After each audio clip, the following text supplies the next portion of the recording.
Assalamualaikum warahmatullahi wabarakatuh. Perkenalkan, nama saya Anjada Sukmalasari dari Fakultas Psikologi E-Learning Universitas Mosowa dengan nomor induk mahasiswa 4525091281. Ingin menjelaskan tugas selanjutnya, yaitu be proaktif yang bagian begin with the end of mind. Jadi, apa itu begin with the end in mind? Begin with the end in mind adalah kebiasaan kedua dari buku The 7 Habits of Highly Effective People, yang secara harfiah artinya adalah mulailah dengan tujuan akhir dalam pikiran.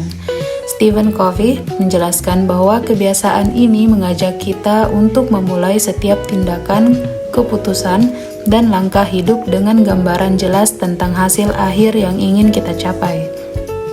Kita seperti menulis naskah hidup kita sendiri sebelum memerankannya. Artinya, sebelum melakukan sesuatu, kita perlu bertanya pada diri sendiri, apa hasil akhir yang sebenarnya saya inginkan dari hal ini? Covey percaya bahwa setiap orang sebenarnya melalui dua proses penciptaan dalam hidup. Yang pertama, penciptaan mental atau mental creation, yaitu saat kita membayangkan atau merencanakan dan menentukan arah tujuan hidup kita.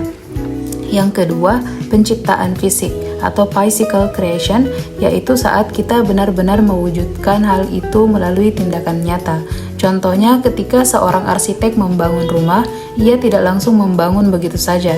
Ia membuat rancangan terlebih dahulu, denah, bentuk, warna, bahan, barulah rumah itu dibangun sesuai rencana. Demikian pula dengan kehidupan kita. Kita perlu merancang seperti apa yang hidup inginkan dan jalani sebelum benar-benar membangunnya. Selanjutnya yaitu manfaat dari begin with the end in mind. Jadi kebiasaan ini membawa banyak manfaat baik untuk kehidupan pribadi maupun sosial.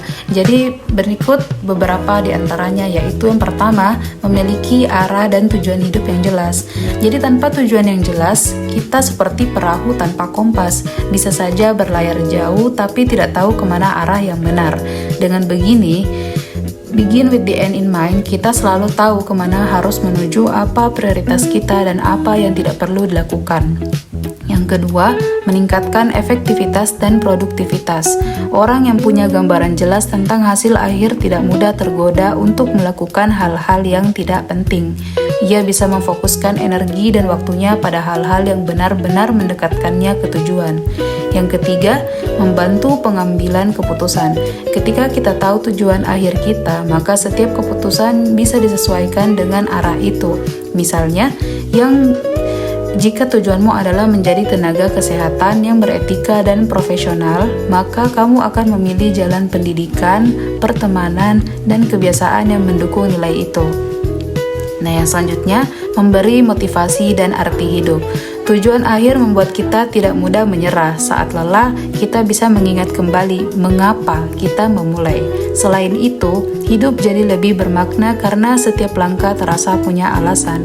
Selanjutnya, atau yang terakhir, yaitu membentuk karakter dan integritas.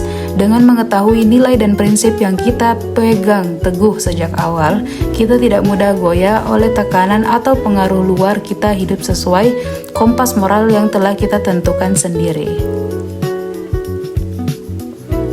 Nah, selanjutnya bagaimana cara menstimulasi dan menerapkan kebiasaan ini dalam kehidupan sehari-hari, yaitu agar bisa benar-benar menghidupkan kebiasaan begin with the end in mind.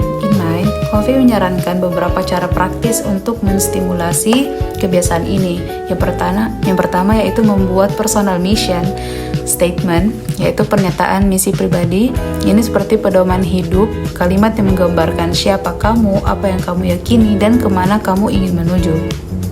Pernyataan seperti ini akan menuntun keputusan dan arah hidupmu sehari-hari. Yang selanjutnya yaitu bayangkan diri di akhir kehidupan.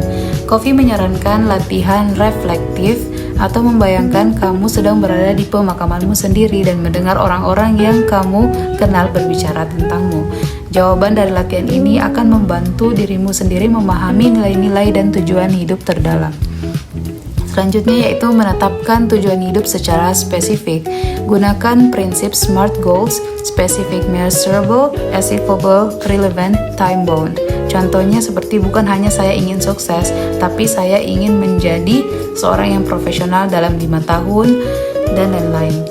Yang selanjutnya itu menjalani hidup berdasarkan nilai, bukan sekedar tekanan. Banyak orang hidup karena reaktif, mereka hanya menanggapi keadaan. Dengan kebiasaan ini, kita menjadi proaktif, bertindak berdasarkan prinsip, bukan emosi sesaat. Yang terakhir yaitu evaluasi secara berkala. Jadi luangkanlah waktu dirimu sendiri untuk meninjau kembali apakah tindakanmu ini masih sejalan dengan tujuan dan nilai-nilai hidupmu. Kalau tidak, koreksi dan sesuaikan arahmu kembali. Nah, selanjutnya itu contoh pengaplikasian di lingkungan sekitar. Agar lebih mudah dipahami, jadi ini berikut beberapa contoh nyata penerapan begin with the end in mind dalam kehidupan sehari-hari, baik di sekolah, di rumah, maupun masyarakat.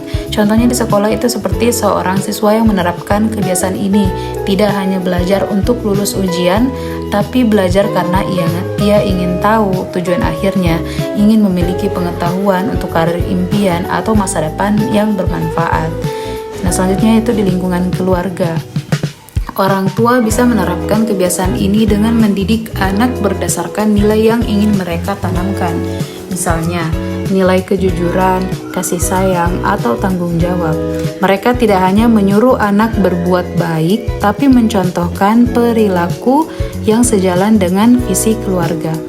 Yang selanjutnya yaitu di dunia kerja. Karyawan atau pemimpin yang punya tujuan jelas akan lebih efektif dan visioner. Misalnya, seorang manajer yang tahu bahwa tujuannya bukan hanya mengejar keuntungan, tetapi juga ingin membangun tim yang solid dan bahagia, ia akan mengambil keputusan dengan mempertimbangkan kesejahteraan anggota timnya. Selanjutnya yaitu di lingkungan sosial. Dalam masyarakat, kebiasaan ini bisa diterapkan dengan cara ikut kegiatan sosial yang sesuai dengan nilai hidup yang kita yakini. Contohnya itu seperti seseorang yang ingin dunia lebih bersih dan sehat akan mulai dari kebiasaan kecil seperti mengurangi sampah plastik, mengajak tetangga ikut gerakan lingkungan, dan sebagainya. Nah, selanjutnya yaitu makna filosofis dari begin with the end in mind. Secara lebih dalam, kebiasaan ini bukan hanya tentang membuat rencana hidup, tapi tentang kesadaran diri atau self-awareness dan tujuan eksistensial, yaitu memahami mengapa saya hidup dan untuk apa saya melakukan sesuatu. Jadi Stephen Covey menyebut kebiasaan ini berakar pada paradigma kehidupan yang berpusat pada prinsip atau principle center paradigm. Artinya kita menjalani hidup berdasarkan prinsip-prinsip yang benar dan abadi, seperti kejujuran, tanggung jawab, kasih sayang, dan kontribusi, bukan berdasarkan popularitas, uang, atau tekanan sosial. Kebiasaan ini juga mengajarkan visi pribadi atau personal vision. Kalau kita tidak punya visi sendiri, kita akan mudah terseret oleh visi orang lain. Misalnya, banyak orang bekerja keras bukan karena itu impian mereka, tapi karena mengikuti harapan orang tua, teman, atau masyarakat. Akibatnya, mereka bisa tampak sukses di luar, tapi merasa kosong di dalam. Dengan begin with the end in mind, kita diajak untuk menemukan makna terdalam hidup kita sendiri, bukan sekedar mengajar hasil yang diinginkan orang lain. Baiklah, yang selanjutnya itu kesalahan umum dalam kehidupan tanpa end in mind. Jadi banyak orang tidak sadar bahwa mereka hidup tanpa arah yang jelas dan akhirnya terjebak dalam pola ini. Yang pertama yaitu terjebak rutinitas tanpa makna. Orang bisa sibuk setiap hari tapi tidak tahu mengapa mereka melakukan semua itu. Akibatnya mereka merasa kelelahan, kehilangan semangat, dan tidak bahagia meskipun tampak produktif. Nah, selanjutnya mengejar tujuan orang lain. Misalnya, kuliah di jurusan tertentu karena orang tua ingin begitu, bukan karena itu passion sendiri. Atau bekerja di tempat bergengsi padahal tidak sesuai nilai pribadi. Yang ketiga yaitu fokus pada hasil yang cepat. Kebanyakan orang ingin sukses instan tanpa merancang langkah panjang. Padahal, begin with the end in mind mengajarkan bahwa kesuksesan sejati dibangun dari visi jangka panjang dan konsistensi. Yang selanjutnya yaitu tidak mengetahui nilai hidup. Kalau seseorang tidak tahu nilai yang ia pegang, maka ia akan mudah berubah arah ketika menghadapi kesulitan atau godaan. Jadi Covey menegaskan, if the ladder is not leaning against the right wall, every step we take just get us to the wrong place faster. Jika tangga kita bersandar pada dinding yang salah, setiap langkah hanya membuat kita semakin cepat menuju tempat yang salah. Adapun contoh nyata dan inspiratifnya, yaitu yang pertama dari seorang Nelson Mandela. Nelson Mandela ini menjalani hidup dengan tujuan yang jelas, memperjuangkan kebebasan dan kesetaraan bagi bangsanya. Meski harus dipenjara selama 27 tahun, ia tetap konsisten dengan visi akhir itu. Ia tidak ingin kehilangan arah karena tahu akhir seperti apa yang ia ingin capai. Sebuah Afrika Selatan yang bebas dari apartheid.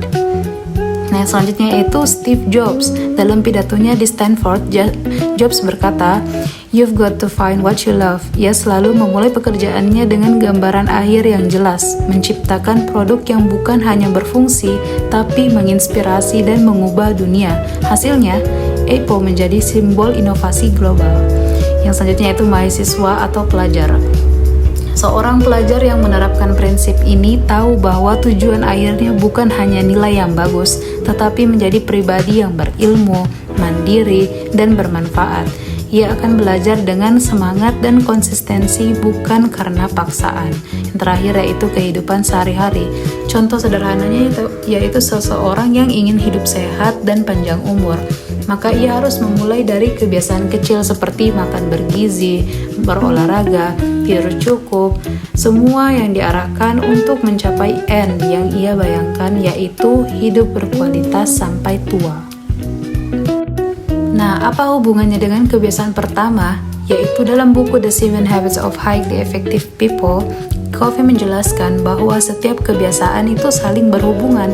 Jadi apa hubungannya dengan habit yang pertama atau be proactive? Kebiasaan pertama itu mengajarkan kita untuk menjadi pengendali hidup, bukan korban keadaan. Nah, begin with the end in mind adalah langkah lanjutan dari proaktivitas itu. Setelah kita sadar bahwa kita punya kendali, kini kita menentukan arah yang benar untuk dikendalikan. Jadi, proaktif saja itu tidak cukup kalau kita tidak tahu tujuan akhirnya. Jadi, maksud dari begin the end in mind ini yaitu bukan sekedar kebiasaan berpikir ke depan, tapi sebuah filosofi hidup yang membentuk arah, karakter, dan makna. Kebiasaan ini mengajarkan bahwa kita adalah pencipta utama kehidupan kita sendiri. Setiap keputusan kecil hari ini menentukan hasil besar di masa depan. Dan hidup yang efektif dimulai dari kesadaran tentang siapa kita, apa nilai kita, dan tujuan apa yang ingin kita capai. Jadi kalau kamu ingin hidupmu berarti, jangan hanya jalani hari demi hari tanpa arah. Mulailah setiap langkah dengan bayangan tentang akhir yang kamu impikan, karena hidup yang hebat bukan soal seberapa cepat kamu berlari, tapi seberapa jelas kamu tahu kemana kamu akan pergi. Baiklah, itulah tadi penjelasan saya mengenai begin with the end in mind. Sekian dari saya, thank you, wassalamualaikum warahmatullahi wabarakatuh.